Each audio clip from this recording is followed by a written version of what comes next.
નમસ્કાર મિત્રો, આજે હું લઈને આવી છું પાણીપુરીનો ડ્રાય મસાલો.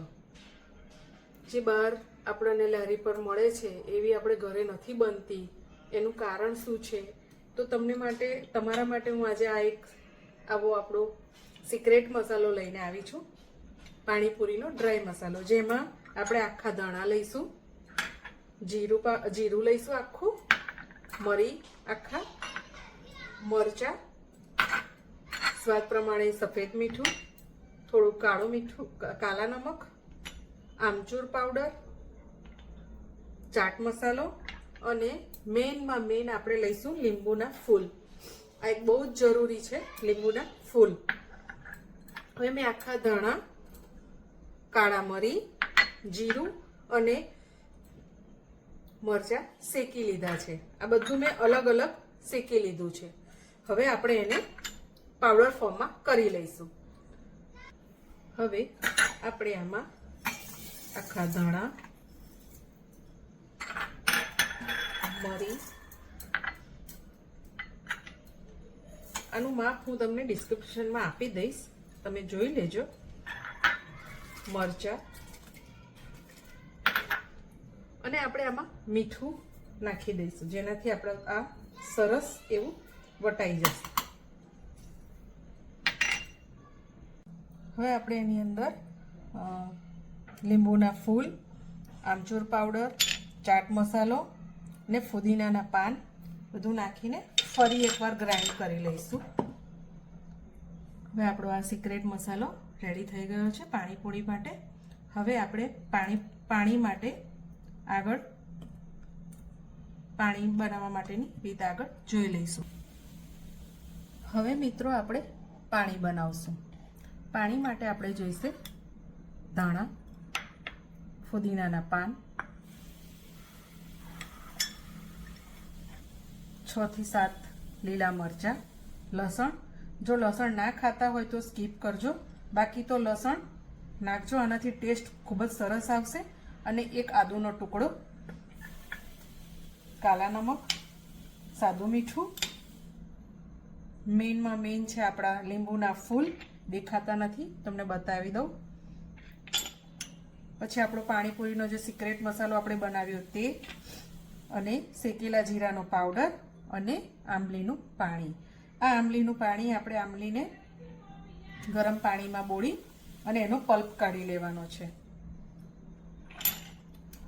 અને આપણે આને ગ્રાઇન્ડ કરવા માટે એકદમ ઠંડુ પાણી લઈશું, થોડા આઈસ ક્યુબ લઈશું,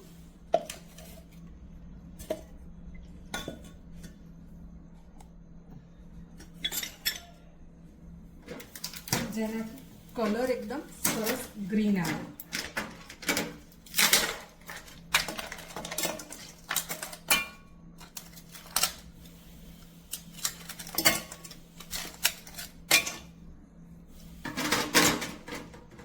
હવે આપણે એની અંદર ધોઈને લીલા દાણા,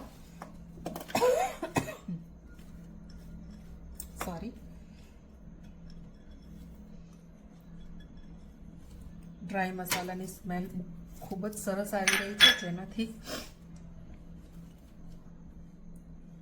છે આપણો ફુદીનાના પાન,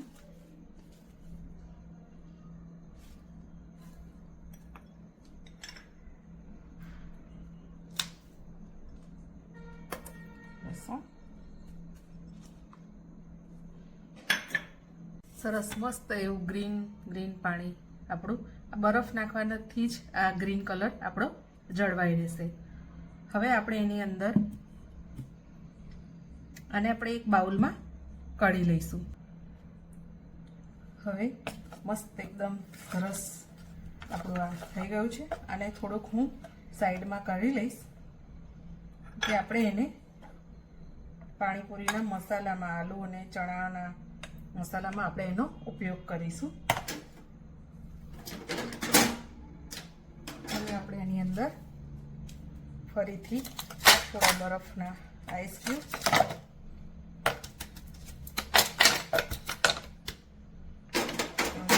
પલ્પ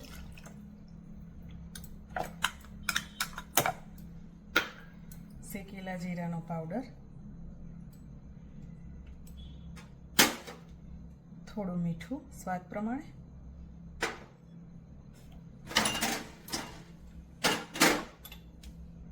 આપણો પાણીપુરીનો સિક્રેટ મસાલો, કાલા નમક, મેન આપણું ઇન્ગ્રીડિયન્ટ લીંબુના ફૂલ.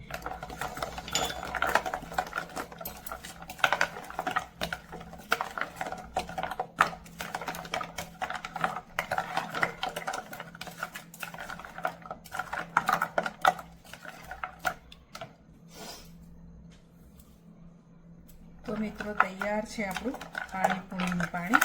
હવે આમાં તમે જ્યારે પૂરી અને મસાલો તૈયાર કરો ત્યારે આમાં તમે થોડું પાણી ઉમેરી જરૂર પ્રમાણે બુંદી ઉમેરી અને ઉપયોગમાં લઈ શકો છો. તો ટેસ્ટી એવું આપણું આ રેગ્યુલર પાણીપુરીનું પાણી રેડી છે મિત્રો. જય શ્રી કૃષ્ણ મિત્રો. તમને મારી આ પાણીપુરીની રેસીપી ગમી હોય તો મિત્રો લાઈક અને શેર જરૂરથી કરજો અને નવા વિડીયો માટે તમે તૈયાર રહેજો. જય શ્રી કૃષ્ણ મિત્રો.